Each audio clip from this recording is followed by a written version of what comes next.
This episode of Walsh Wednesday is brought to you by MHA of Dutchess County, the Council on Addiction Prevention and Education of Dutchess County Incorporated, Dayrock, Lockset Rock Hair Design, A Touch of Naples Pizza and Pasta, Dutchess Beer Distributors, Feldman, Kleiman, Collins & Sape, LLP, Attorneys at Law, Prime Storage, and Walsh Valuation. Let's stay curious, keep an open mind, and as always, I'm glad we get to spend some time. Welcome to Walsh Wednesday. I watched a few of your podcasts and things like that. I saw that you had, what was that, one of the Savannah Banana guys? Yeah, Conor Harris. Yep. Yeah, it's pretty cool. Real quick, because I saw that and you find this maybe interesting or not, but I don't know if you ever heard of the game called RuneScape back in the day. So of course. I played that. I played that too. Since my whole childhood, I know a lot of friends that play it, and I had a friend who created a meme page for like RuneScape, and he's hilarious. He got like 50,000 followers. He gets paid doing certain stuff. Long story short, Savannah Bananas are huge RuneScape players. I had no idea, and they follow him. Multiple guys follow his account. They went to Boston. They saw it at Fenway, and he just was messaged them on his account. He was like, "Hey, I'd love to come." They gave him front row tickets, and they put him right up front. And then like people, it was the first time he was like, "Dude, people thought I was like famous because like they're coming up to me, talking to me," and I'm like, "I just run a RuneScape page." It was just so funny. So I saw that. I thought if you knew RuneScape and you knew the Savannah Bananas, it'd be kind of a fun little. That's a weird, that's a weird but awesome connection between the two. I think that's so neat. Hey there, and welcome back to Walsh Wednesday. As always, I'm Conor Walsh, coming to you from the MHA studios, and we got a great episode for you guys today. Happy almost Valentine's Day, by the way. I know that's going to be coming up in a few days, and in a way, this is going to be our Valentine's episode. You think car washes, and you don't necessarily think Valentine's Day, but we have a lot to get into when it comes to legacy, family, community partnerships, and wherein that does not say love. So I think this is going to be a really great episode in regards to that. So with us today, we have Evan Baright, Director of Operations with Foam and Wash Car Wash. We actually connected at the radio station at Town Square for the MHA partnership for the Veterans Program. Yeah. I invited him to this studio, and here we are. Evan, how are you? Awesome. Thanks for having me, Conor. Really appreciate it. Absolutely. And Happy New Year, by the way. Yeah. I forget if I mentioned it there. I worked at Town Square for 3 years. Yeah. So it was weird being back there to be like. You mentioned it, and you followed me on Facebook, and then you posted something that day, and so you're like, "Oh, I haven't been back in like a year or so, or whatever it was." That's cool. So you worked there with all those guys, Matt and Boris. Yeah, and all those knew guys. all of them, worked with all of them, and it was a little bit of a homecoming in a way, which is neat. But it was just kind of crazy. It's like, wow, nothing has changed here in a year. Yeah. It's a good studio. I like their studio. I've been to a lot of radio stations, though I don't go. That was my first time there. I go to iHeartRadio a lot more. I'm not sure if you know Chris Marino and those guys. Oh yeah, absolutely. Do a lot of work. Uncle with Mike is my. You know Uncle Mike? Yeah, he's my favorite. Nice. Anyone in this whole area. He's my favorite. He's a lot of fun. I thought you were about to say Uncle Mike was your actual Uncle Mike. Oh my God, I wish. Wouldn't that be cool? He's a cool dude. I like Uncle Mike. He is awesome. I met him a long time ago, and I'll just pop my head in there, and he's just like, "Get in here, let's get on." And like, he's just a humble, nice dude. I care a lot about him. But they're all great people, but he just resonates. Him and Chris were great because they kind of brought me in, and they were always like, "Hey, get on the radio, do more of this," and then they were always. They're always great at leading in to the conversation, which I assume you're probably pretty good at too. Like I always said, thanks guys, because I'm good at I'm good when I answer questions, but I'm not like the, I'm not the question guy. Don't worry, so. I'll lead you through it. We'll be good. Yeah. No, Chris, great guy. I actually don't know Uncle Mike personally. I've only heard good things, and I know his legacy in the Hudson Valley. I've listened to him, but no, don't know him personally. Whatever. I got a good voice for this kind of stuff. Oh, thanks, appreciate it. Seriously. Well, I've been doing radio for a while now, and I like to go back to Uncle Mike and Chris, but really Uncle Mike, I don't really know exactly who. I like to say I looked up to my uncle a lot, but at the same time, somebody along the lines, and I like to think it was kind of like the iHeart Radio group of guys, just because I did a lot with them with St. Jude. So what happened was I was never getting invited on radio anywhere, and then we do St. Jude's, and then my dad does not like radio, does not like talking, does not like being honest, but my uncle does. But my uncle really stopped showing up a long time ago for these things because he's been, he was always our book, he was our accountant, did stuff up in Red Hook where we had our main office for a while. So and then he wanted to retire, but as time came, it was like we don't have a voice, like no one's talking. So it was like as I grew up, I did a lot with him in the beginning, and then as he slowly stopped coming, it was like, okay, they pointed at me and they're like, you got to do this. And it's as a kid in the beginning, I was like, oh, I was kind of nervous, blah, blah, blah, blah. Sometimes I didn't do it. Sometimes I did do it. Sometimes I was like not interested. And how I was as a kid too. I was doing this from like 15. I was doing this before I even worked at the car wash. Wow, really? But this was just for the St. Jude's-a-thon. It used to be in the Galleria. I don't know if you remember that. Yep. And that was so much fun. I would go there. I felt like kind of like for the first time ever, like kind of really cool. I was like, wow, I'm on the radio. I'm on the radio in the middle of the mall and people are staring at me and I'm talking about this. I'm like, well, that's really cool. It's fun to do. But then I realized like after the first time, really, I was like, wow, this is so important to do because it's for St. Jude's and things like that. So I started with that. So once a year I did St. Jude's radio, and then I slowly started to get the iHeart Radio. Uncle Mike started bringing me in. They started coming to our mart a little bit more. Matt Donahue, the salesman from WPDH, he always hammers he literally always includes my uncle. My uncle loves being included in the radio stuff, but he always makes, all right, Evan, you do this, you do that. So yeah, they pushed me to do it. We do sponsorship with iHeartRadio. iHeart's my biggest, and Uncle Mike's pushed me to do this. So that's where the voice comes from, just being able to do it all the time. And sweet. This is a really great time for Foam and Wash because, as I learned when we were at the radio station, you guys are celebrating 60 years. That's incredible. There's not a lot of like small family-owned businesses that can say that they have lasted that long in any community. So to have 60 years here and have that sense of legacy, that must be really, really cool and mean a lot for you and your family. Yeah, exactly, Connor. We're super excited. In 1966, my grandfather purchased a Purple Parlor car wash that was operating in Valesgate, New York. Okay. And pretty much ever since then, the history has just kind of evolved. We've conglomerated from 1 to 13 in the 60 years. We just opened one of our newest ones in Poughkeepsie about 3 years ago now. And people love that one, which is great. My grandfather is still alive, so he's watching his legacy continuously grow to the third generation with me and my brothers and kind of working with my father and uncles.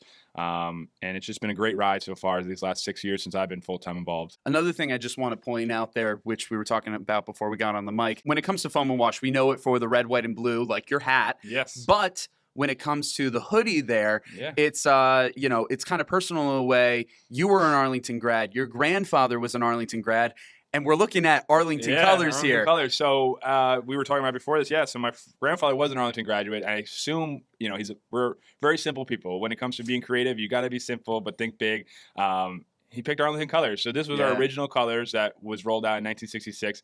If you do find older pictures, though, it came a little bit after because in the beginning of time, we had a lot of guys wearing ties at the car wash and like nice little shirts. Very, very official. Yeah, very formal. It was the 60s, right? 70s was really cool, too. They had like cool out. I loved looking at those old pictures of how they what they were wearing. I have some great ones. And we're also trying to find more pictures out there as obviously you don't get as many from the 60s and 70s. But when we first rolled out our first colors, our first way of things, it was gold and maroon, which was really cool. That's neat. That's an awesome way of tying it all together, that hometown experience. And you guys are very hometown and community centric with the way that you go about things. Like, again, the whole reason that we met was the whole Blue Towel fundraiser that you guys were doing. You started off with Unshattered in 2024, MHA, obviously MHA Studio, that was for 2025. Right. Perfect. And then, for this coming year, it's Angels of Light. You guys are so focused on the community, and we have more initiatives that we want to get into. But, being a small family-owned business, people might see it as like, oh my God, you have like 13 locations. Yeah. These guys are a big chain. You guys, it just really does come down to family at the end of the day, right? Yeah, it comes down to family. We talk a lot about what we're going to be doing every year. And when we started this Blue Charity Towel program, it made the most sense. We had green towels. We were refreshing the towels for our customers. The same exact procedure as we do now, but they were green. We were handing a lot away, losing a lot of money on it. And we realized that why lose money on something that we could probably give back to the community with? And it was a really simple initiative. We raised the towel from 3 to 4. And then we basically said all net proceeds are going to go straight to the charity of choice. Yeah. And starting with Unshattered was a great one. We moved into the veterans program, and now we're working with children. Now we're always trying to think of different ideas, not try to be the same.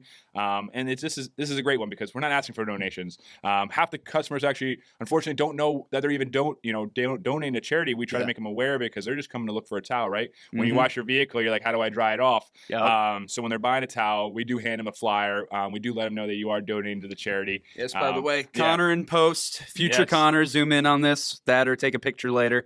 But that's for this year's current one for Angels of Light, and make sure that you check them out if you're not familiar with them. They're a great organization, just like MHA, just like Unshattered. And you know what? Check out each one of the previous ones as well. Mm-hmm. We're here to support everybody. And no, that's great. The towel program is such a cool way of doing things. Very similar to what you said before. Very simple thinking, but effective. Yeah. It's like you don't have to reinvent the wheel to be able to make a huge impact. And the reason why we blast this everywhere, post on social media, do as much as we want is one, because we want to make everyone aware of Angels of Light, right? We have 90 to 100 employees, and a lot of them didn't know what Angels of Light was. So we were actually able to get 90 to 100 people in our community to understand what Angels of Light is, and now is going to be out there talking about this to our customers, which is going to be thousands of people that are now going to be aware of the program. And the reason also is we want other small businesses to realize, hey, it's really not that hard to give back to the community. Really, it's really about, like you said, think it's simple, but think also really big with that simple idea. It's a towel. We had towels. How do we make this a simple way to just give back to the community? And it's been great. I mean, when I went to see you and we handed that check and we did the Unshattered one, it's very touching. You know, we hear about what that money goes towards, and it resonates so well with us, and we get really excited as a family-owned business. It's really as simple as that. We're a family that wants to constantly be giving back to the community because, again, we're washing vehicles, we're taking care, but we're all about smiles and cleanliness and happiness, and that's really what we're all about. No, it's terrific what you guys are doing with these programs here and the way you are giving back. I feel like there's a lot of people out there that are stuck on the conception process. Like, it's got to be the perfect idea. It's got to be the perfect way of going about things. And be like, start small, start simple. And you never know where it's going to go from there. Something as simple as towels. You're donating tens of thousands of dollars to Unshattered and to MHA. And I'm sure it's going to be the same for Angels of Light come the end of the year. That's incredible. Towels, but well over $10,000. Incredible. So those aren't the only places that you guys help out with. We were talking about this off the mic, something that you're starting February 1st. By the time this airs, it's already started, but hopefully by the time this airs, you guys have some good traction with it. You guys are working with St. Jude's. Yeah, so St. Jude's is one of the most recognized regional charities, I think, nationwide, where everyone that sees it understands it. That's why we do it, because they're well known. They understand that the money is going to a great cause. They know where it's going. It's not like it's just a mystery, right? So with that, I think we're right around 25 plus years of doing this. This is not new. This is something that a lot of our customers do know, just like our Veterans Watch program that we do have. Every year we do the same thing for our customers, and this comes around. We might have changed the months that we raise the money, but every year we consistently do it. We always look for a time where it makes the most sense, where we get some customers coming in. So February, we're really busy. We got a lot of customers coming in, and that's where we say, you know what? That's our time to raise some money. So we work with iHeartRadio on this, and basically what we do is at the end of the charity raising, we go there and we announce it during their St. Jude's Radiothon, which is really big. We come in there. They like to get us in there like kind of semi in the end in the middle, because we just come in with this large. I mean, we have that big You check. love the big checks. Yeah, we love those ones. They're pretty fun. They're great because you can see it on pictures, see it on camera. Yep. And it's just a good way to show it off. But yeah, so we've constantly been doing this every year. I started when I was a real young kid. One of my earliest memories of working in the car wash, 5, 6 years old, just being with my family, understanding that what we're doing is bigger than us, and it's going towards a great cause. Something that my uncle took a lot of pride in, and something that I'm taking a lot of pride in. So now what we do is, this is not a towel program. This is not related to the towel program. We basically have that always running. You're buying a towel. You're always donating no matter what's going on throughout the year. We have that program. This is basically, we rely on our customers for this one. This is a donation. We basically ask for the donations throughout the month. We like to reach our goal between February and the end of February, but we do go a little bit longer because reaching that goal is so important to us. We were actually able to reach well above our goal in our convenience store, our Shell Mart across from the Galleria. They raised $10,000 in a 2-month span between November and early January. That's sick. By the pumps, by asking the right questions, and just having great customers that understand the cause. It's cute. We still do the fun little stuff where you write your name on the children's poster. We stick it up on the wall when you donate. Yeah. We try to resonate with old school stuff as things always change throughout the years, and all the fun little cute stuff disappear as something we remember as our childhood, or remember just being hands-on. We continually do that. So if you donate to us, you get to write it on there. We don't do it at the car wash just because it's hard. There's nowhere to put it. But in the convenience store, you come on in, you donate, you get to put it on the wall at the store. So when you come back in every time, you get to go, that was me. Yep. It's pretty exciting. So we're doing that in February. We're really excited to do it again every year. We're looking to reach our goal compared to last year, because we've been kind of getting right around the same every year consistently, which is still a great number. We're usually right around 35,000 every year. Yeah. We're looking to beat that this year. So with our customers' help and our employees making sure they're out there, let's do this. All right, Walsh Wednesday listeners, for the children. You hear this, right? You hear this. You got to make sure that you pitch in, help out with the St. Jude's fundraiser. It's a great way to get things happening. And besides, it's like you're going to need to get your car washed in February anyway. This is important. Make sure that you get over there. I think it's great. And what you were saying with the posters, years. Yeah, not the greatest to have it in the car wash. You just see all these saggy, like ink physically running. The car wash get a little crazy. Yeah, exactly. We do have some walls in our office, and we do some fun stuff on there, but you can't see it as a customer. Yeah, so no. But that's great to have it in the Shell Mart there. And you're right, stuff like that, it's recognizable. It's just like the legacy that you have there, the fact that Foam and Wash has been around for 60 years.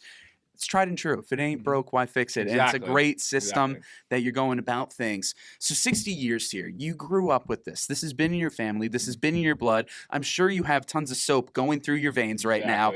With that being said, do you feel like, looking back on your life, was this always the trajectory for you? Was this the life that you wanted for yourself, or did you want to branch out and then you came back? Like, because there are some people who love the family legacy and want to go into it and support it. And then there are other people who's like, hey, you know, I want to do my own thing. Where were you with all of this as third generation? There's a lot to unpack there, and there's a lot of good things there. I like to start with my grandfather, who, again, he's still here, still around, still love watching what we're doing here. I learned a lot from him. I learned compassion, caring, putting the customers forward, just good customer service, caring about family as well, something that he strives so hard in. He didn't grow up in the car wash world. He grew up with no college degree, raising a family, working at IBM with, hitting the ceiling because there's no way to go above and beyond with no college degree, especially at IBM. And he thought there had to be something out there, basically what a lot of people are looking at for the family, for the future. In 1966, right around the year when my dad was born, he went out there and purchased his first car wash. He thought, let's do this. Let's create a legacy. I'm going to start right here in Valesgate, New York. And watching him and talking to him and understanding what he's done for just the family in general, but also the family that is Orange and Dutchess County. He started, doing all these type of donations, giving back to the community. And I saw that as something, very caring, being a good person, having good morals, and just caring about the community. It goes a long way. And I noticed that early on. And my father and my uncle is doing the exact same thing that my grandfather did.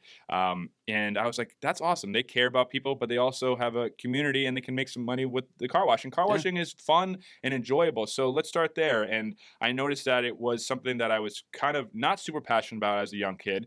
Something that I was always grown up with. Of course, my dad did us so much stuff, brought us to car wash, did all this stuff. I think I used to go to the car wash many, many times from zero till the first day I started. I was many days he would just show up at a car wash with me in the car as a kid, and I'd watch him do certain stuff. And I was very interested in that. But just like anything, you don't really know what you're going to do. I was very business centric. I understood that I wanted to be somewhat of an entrepreneur, somewhat of a business idea. I like the role of operations. I like managing people, but also being creative at the same time. So I went to school for that. I went to school for business management. I'm a Dutchess graduate, Dutchess Community College. And then I went on to go to Boca Raton, Florida, and went to Lynn University, where I got my entrepreneurship bachelor degree. Oh, wow. Nice. Just like anybody, I'd like to say that COVID did alter a lot of things, right? So graduating, you were 2020 as well, right? Yeah. So I graduated. I had some fun. I transferred a little bit, so losing some credits, maybe do 5-year undergrad, which was exciting and fun at the same time. So I was ready to get over with it because I was let's get my degree, let's do this, and COVID hit. And just like anybody else, it's like, okay, you're losing your scholarships, everything's disappearing, especially if you're going away to school, not from your hometown. Everything kind of feels like, oh, I got to go home. I was with my girlfriend and wife now at the time, and she wanted to go home with her family and be there as well. And I was like, okay, that sounds right. Let's do this, right? Let's get back up. Let's do it. As I transitioned back home from college, getting my degree, I was struggling trying to figure out, is this the sign that I was looking for?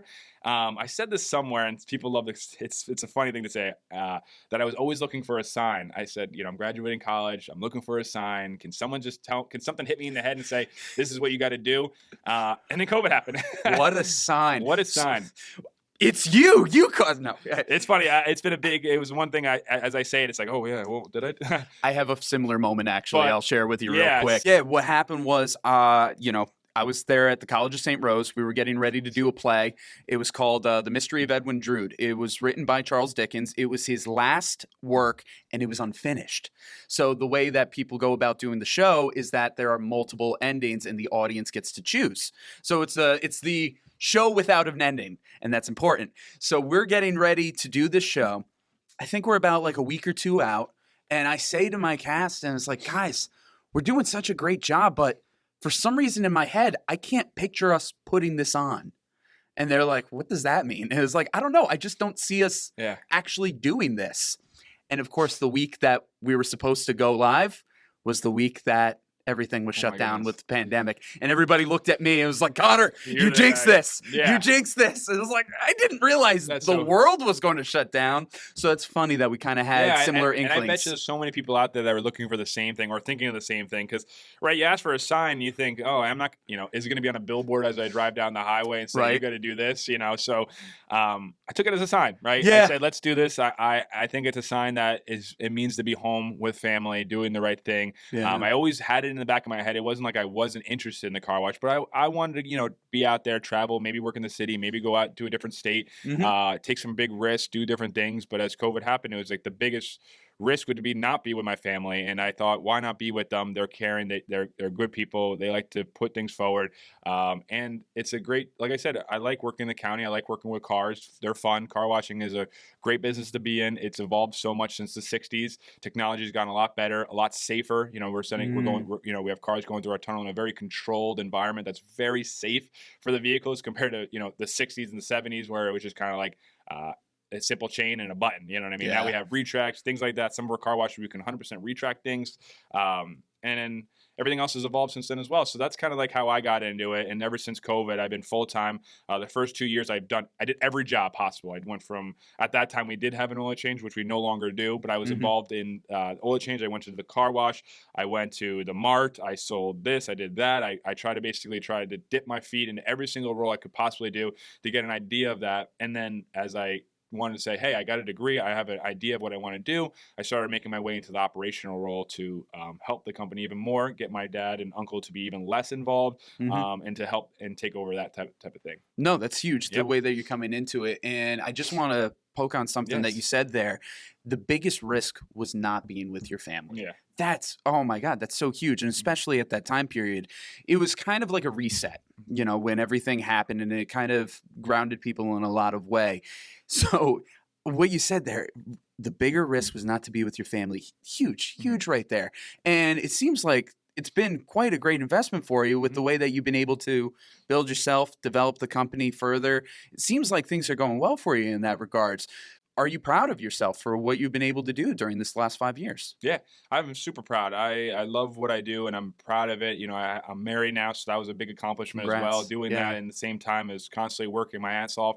Keeping relationships are so important, and also family relationships are so important. I grew up family oriented. We have a very small niche family, just not a lot of us, and we keep we like that for many reasons, because it's easy to communicate with, easy to work with, and we enjoy that. As I step into my next few years, there might be more people in the family as I get older, as I have kids, and as my brothers have kids, and we're excited for the next big steps as well, as a family company. That's big. Yeah, and just being around them is so important. I grew up with them. I like working with them, and I know it's super important. Anyone out there that has a family-run business, it's super important to separate work from family. We do family trips together. We have family dinners together. We don't talk about work.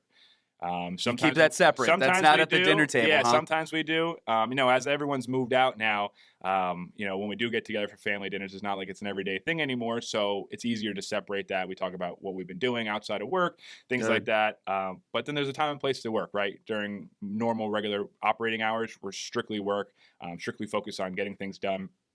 And then after work, we're able to separate that. It's hard. It's not easy. My biggest suggestion to most people, I always run into family businesses or family, younger kids, closer to my age, older, younger. Just let them know, hey, when you're at work, don't ask about, unless you got to, but keep it work related, do all that stuff. It's difficult. And then when you're at home, separate that. Ask about different things. Ask them how they are, or personal questions, not just work-related things. Yeah, and I'm sure that you had some great role models with that. The fact that, it started with your grandfather, and then it was your dad and your uncles, and then now it's down to you guys. They kind of went through all the growing pain, not all the growing pains. There's still growing pains to always be done, but they went through a lot of that to see what worked and what didn't, and now you're following their example, and now you're trying to lead into the next generation here. Just like anything, they are super happy to be in their own generation, because the struggles that our generation has to deal with is quite difficult in its own ways, right? We deal with a lot of different things I won't really touch on, but With technology, though, technology does help, but technology also is a curse, right? Yeah. We're more virtual, we're more this, more direct, but then we have problems when we rely on so much, while back in the day, it was pretty simple. Yeah. You're taking cash, you're hitting a button, you're doing this. Right now, we got so many different things running. We got so many things in the cloud, so many things that my uncle and my dad don't understand. Older generations don't fully grasp a lot of it as something that we evolved to. Yeah, we grew up in it. Exactly. So and then just like anything, IT issues or cloud issues are just hard to deal with. Yeah. And so we try to do our best with just being good customer service. If you give us a call anytime, we try to take care of you. We do our best to basically go over the top for all of our customers. But like you said before, being 60 years, there are a lot of things that we have done trial and error on, which is very nice that we have people to talk to about that, to kind of know, hey, didn't really work to go in that way. Let's continue to go this way. And like you said, if it's not broken, don't need to fix it. We rock and roll. Like I said, I like to touch on things that my grandfather does, my dad does, because it's been 60 years. It's clearly successful for a reason. And it's something we're all so proud of, and something I'm proud of to continue as well for hoping another 60 plus years. That would be incredible. Yeah. And honestly, here's hoping to it. Knock on wood. I feel very secure for you guys on that. And pause. We're going to take a quick break from our interviews to hear from our sponsors. First up, we got our friend Andrew O'Grady from MHA of Dutchess County.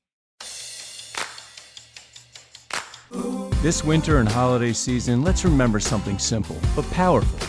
Check in on your neighbors. A quick hello, a phone call, or even a smile can make a world of difference. This is Andrew O'Grady, CEO at Mental Health America of Dutchess County. When we reach out, we're not just helping others, we're helping ourselves. Staying connected is one of the best ways to boost our mental health and well-being. At Mental Health America of Dutchess County, we believe in building a community where no one feels alone. So take a moment today, make sure you pass along a kind gesture, because kindness is contagious and connection matters. Who knows, maybe that person you made smile will do the same to somebody else. From all of us at MHA of Dutchess County, we wish you the happiest of holidays. And remember, we want you to be your best you possible. Next, we have a message from our friend Jeff Feldman from Feldman, Kleiman, Collins & Sape LLP, attorneys at law. Hi, I'm Jeff Feldman. In 1986, when Paul Kleidman and I started our practice, our goal was to create a law firm where you could meet with an attorney and feel confident that that attorney would be with you every step of the way. Today, the firm has been successfully trying cases at all levels of state and federal courts throughout the Hudson Valley and Capital District.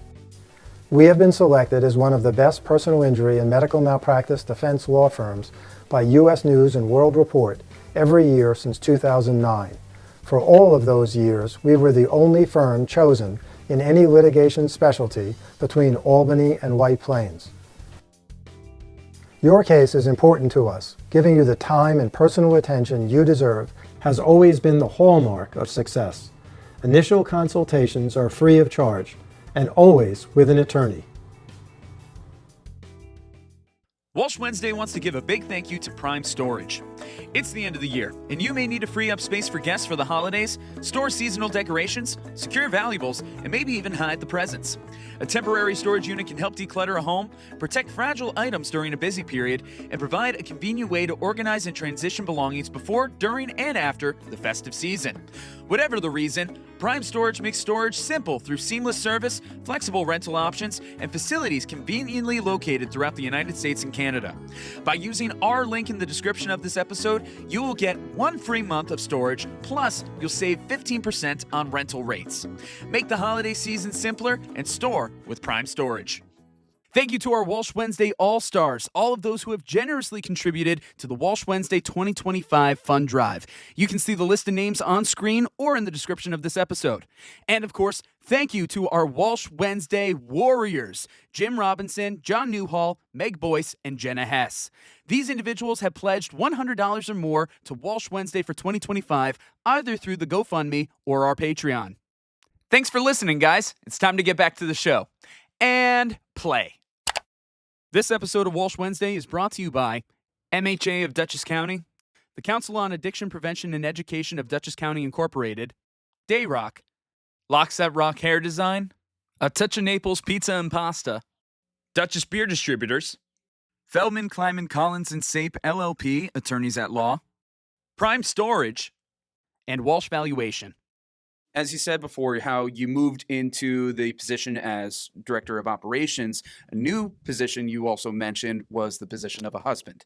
In the last 5 years, we have 1 degree of separation. Your wife Shauna, we were the same class at FDR together. Yeah, shout out FDR. Yep, shout out FDR. Shout out to Shauna. With that being said, and I don't want to poke too far behind the curtains and get too personal for you, but you also brought up the fact that there are issues that our generations face compared to other generations. And one thing that our generation, we're right on that line there of millennial and Gen Z. We're right there. And it's a very tough time for us to get started. A lot of people are choosing business or family. There's a lot of people who are making that divide because it's tough to do one or the other. You're not seeing the people who are trying to do both. Or when you do see those people, they're really struggling.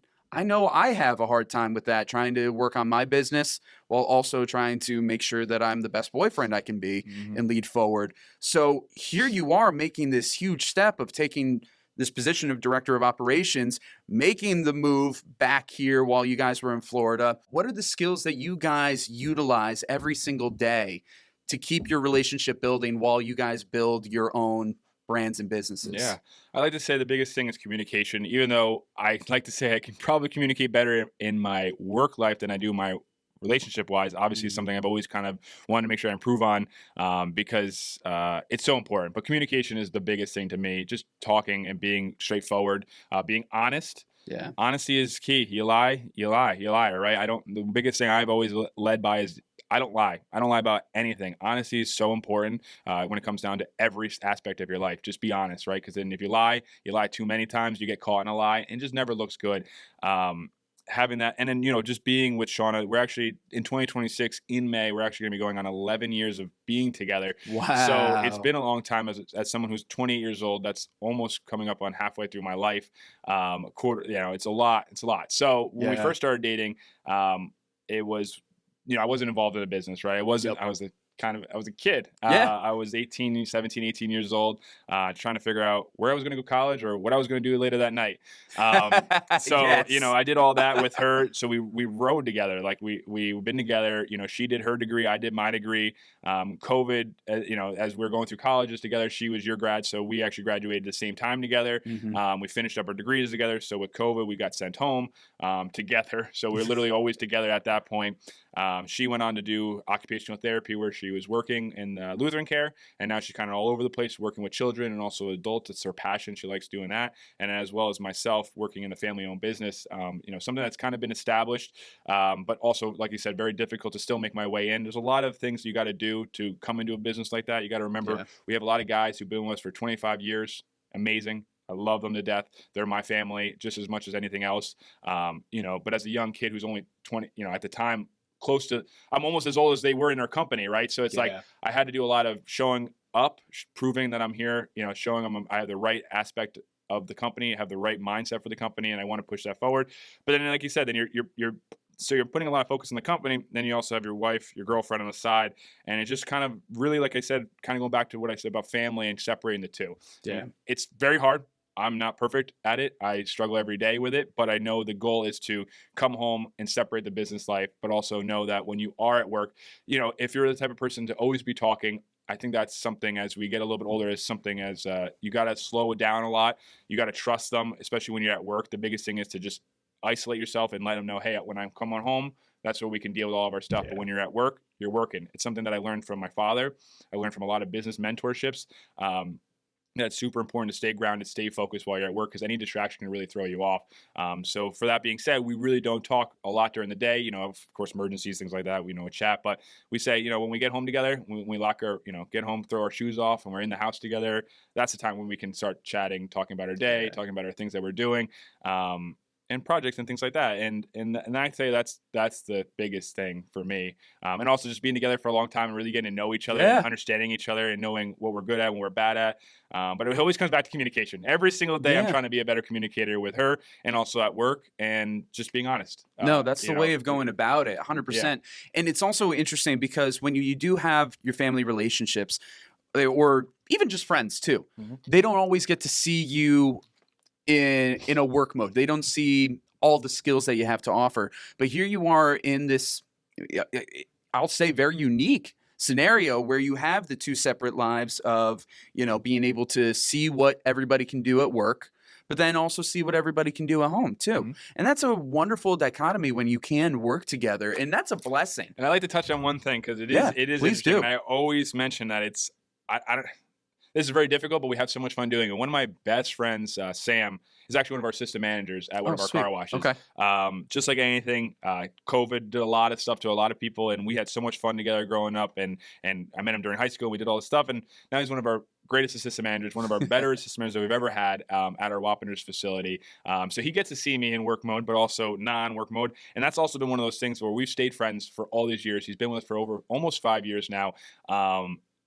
And we hang out after work sometimes, or during work, and he sees me in different modes. I see him in different modes, and we're just able to just go back and forth on this stuff. And we actually had another buddy work for us as well, who stepped out to do a different career. This sometimes isn't a career path for people, which is understandable. He stepped away to do a carear path that he was really interested in, but he got to see me also in work mode and outside work mode, which was really cool. So I'm able to do, work with my wife. Outside of that, work with my friends, work with my family, both inside and outside of work. And again, it just goes back to that communication, being honest, being forward about everything.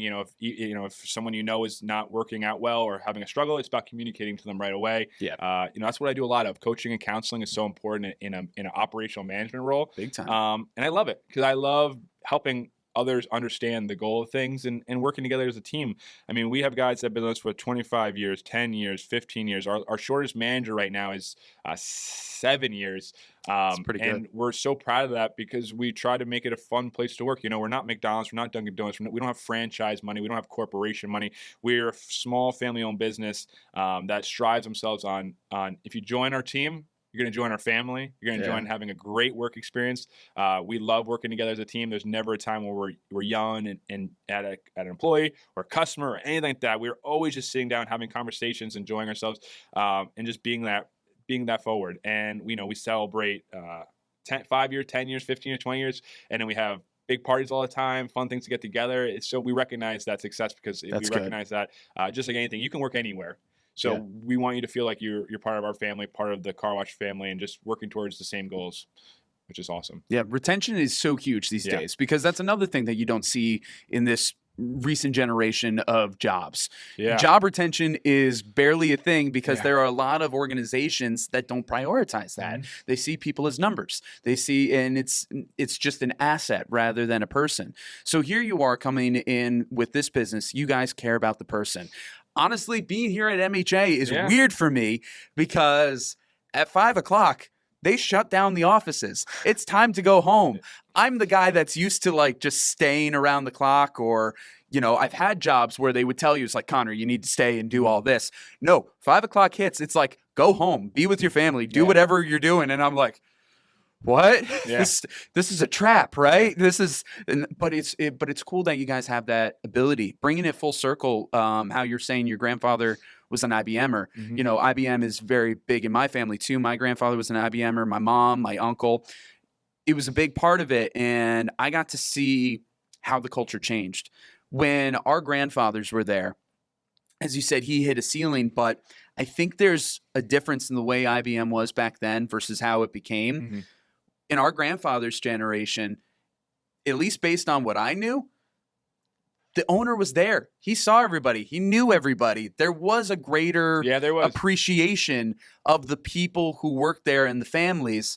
And I think that's a beautiful trait that your grandfather was able to kind of bring over, use it. And I'm sure he had that drive, ability, and skill within him already, but he was just able to kind of amplify. It was like, hey, this was working here. Let me keep doing it here. And 60 years later, that's one hell of a legacy.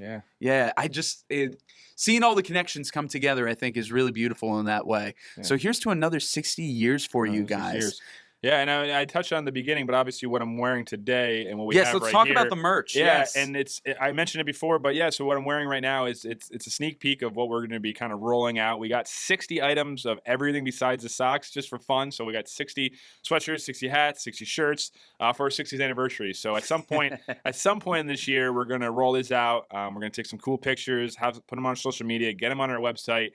So and it'll be something we roll out. Basically, Foam and Wash Car Wash, and we've got the established establishment of 1966, and some fun artwork on the back. But the hats are really cool as well. They're snapback based, but we also have some socks as well, which is really fun. So we never rolled out any merchandise before, actually, in our 60 years ever. Really? As far as I'm aware, we definitely did not. We've always had merchandise for our staff. We've gotten so much uniforms, so many different types of. I got orange shirts. I got this. We got crazy variety of the things. But something we've never done was drop merchandise, and this is just fun. I mean, for us, it's 60 items. There's nothing crazy. We just plan to do this for you guys. We wanted to do this for the community. Someone out there has always asked me, "Can I get a sweatshirt? Can I get a hat? Can I get this or that?" It's crazy how people are really interested in that stuff. It fits great. It's comfortable. It's a good sweatshirt, great hat, good material, and it's just fun. Like I said, we're just going to get it out there for customers that want to just represent us, understand what we're about, and just have some fun and help us out. But like I said, it's just a good way to get to the community a little bit more, show us that we have some fun merch, some fun swag for them. It'll be somewhere in this year. By the time this rolls out, I don't think we'll have it dropped yet, but we'll probably be doing it sometime in the springtime as we get our stuff ready. But we're going to also have a big event in June as well for our 60th anniversary, so look out for that. We're probably going to do it at our Wappingers location because it's one of our larger sites where we could put a lot more down. We're going to try to get my grandfather, my grandma, my uncles, everyone all together, all in one spot for the first time in a long time at a car wash. Last time we all got together was my grandfather's 80th birthday. Now there's a lot more grandkids since then too for them. Not for me yet, but from a lot of my cousins. And so our family has grown so much since that day. So we want to get everyone together to represent what we're all about. And get back to the community. We might have everything's going to be fun that day. So, oh my gosh, that's going to be fun. We're looking forward to that. Yeah. Well, hey, we'll keep you in touch with that. We'll be promoting that whenever we can for you as well. You keep letting us know information on that, and that'll be phenomenal. Evan, before we completely wrap this up, is there any last little nugget that you want to share? Anything that we might have accidentally skipped over? Anything you want to add? Or just simply a message that you want to share to the community? Anything? Yeah, I mean, we talked about a lot of things, and I do appreciate you having me in here. This was a lot of fun. When we first met, it was ironic. I went home. I talked to Shauna about Conor. I was like, Conor, the guy who was playing the guitars on the table, like you said. Yep. She loved you. She loved talking about. She had some fun memories of you there. FDR was such a small school, so you guys were such a tight niche, kind of similar to our community. Arlington was a little opposite. Yeah, Arlington's a little big. large, but everything is like I said, came full circle. Getting in here, having some fun. We're a car wash, but we're more than that. We love to give back to the community. It's in our DNA. It's something that my grandfather started a long, long time ago, something that I'm going to continue to do. Our family's going to continue to do. And we just love bringing people in with the smiles. I do it all day. Something we have right here is our air freshener, something that we just recently started doing a lot more of during the holidays. We're handing them out to every customer, something that we will always have for our customers. We might not hand them out to everybody, but you can always ask for it. And this is something fun that we like to do. I handed out a lot of these to our customers. We got so many smiles. I love seeing you guys in the car wash. I love seeing you guys around. And I love seeing you guys help us with all these initiatives that we're doing for the community, because we can't do without our customers. We definitely can't do it without our employees. And I'm looking forward to another 60 years growing this company in the area, and always just understanding that we couldn't do it without you, Dutchess County, and Orange County as well. Yeah, phenomenal. And also, they smell great. It's they been do. Smelling really good throughout this entire interview. I was going to say the room did smell really good. Yeah, it's taking up the whole room now, which is really, really good. This one's a sandalwood. We do black ice. We don't always have different smells all over the place, but if you find your favorites, just ask us if we have it. They are labeled, and they are great. They are great. No, that's good. No, it's going right up. Well, maybe not this one since I'm using it here. We got other ones over there that I'm going to be using in my car. But yes, Foam and Wash Car Wash. Caring about the community. This is really terrific. A great organization that's been here for 60 years, hopefully 60 more to come. We got a lot of stuff that's going to be coming down the pipeline for 2026. Make sure that you follow all the links in the description of this episode to follow their journey. They're going to have a lot of stuff coming out this year. Evan, thank you so much. And I'd like to say, if you want to reach out to us, we have a Facebook and Instagram account. You can find us at foamandwash.com. Something we also just recently rolled out too on our website. If you go to foamandwash.com, we have a free wash on our website, something we've been working with our marketing team on with. So if you don't know about us and you just want to test us out, you can get on there. Basically, just go to our website. You really can't miss it. It's a free wash button, like that's bright and big, right in the homepage, right there. If you ever do miss it, just come, give us a call. We'd love to help you out. Love to show you figure that out. It works at our 6 soft cloth locations. So basically, you show up to any of our 6 locations that have a tunnel conveyor. They're all on 9 and 2 across the river. And if you have any other questions, you can always give us a call. But if you want to try us out, try that free wash out and see what the talk's all about. Amazing. Yeah. Yeah. Thanks so much, Connor. Here's to 60 Yeah, years. exactly. Fantastic. Thank you. I'm Connor. I'm Evan. And as always, we're glad we got to Spend some time. And that's a wrap on this week's episode. Much love to our sponsors this week: MHA of Dutchess County, Locks That Rock Hair Design, Dutchess Beer Distributors, A Touch of Naples Pizza and Pasta, the Council on Addiction Prevention and Education of Dutchess County, Feldman, Kleiman, Collins & Sape LLP, Attorneys at Law, Prime Storage, Walsh Valuation, and Dayrock. Thank you to our Walsh Wednesday All-Stars, all of those who have generously contributed to the Walsh Wednesday 2025 Fund Drive. You can see the list of names on screen or in the description of this episode. And of course, thank you to our Walsh Wednesday Warriors, Jim Robinson, John Newhall, Meg BOYCE, and Jenna HESS. These individuals have pledged $100 or more to Walsh Wednesday for 2025, either through the GoFundMe or our Patreon. You can support this channel by becoming a Patreon member with memberships as low as $5 a month. With that, you can get behind-the-scenes content, your name featured in the credits of each episode, and access to the Spend Some Time chat. You can find that and more by scanning the QR code on your screen or by going to the links in the description. As always, I'm Connor Walsh, and I'm glad we get to spend some time.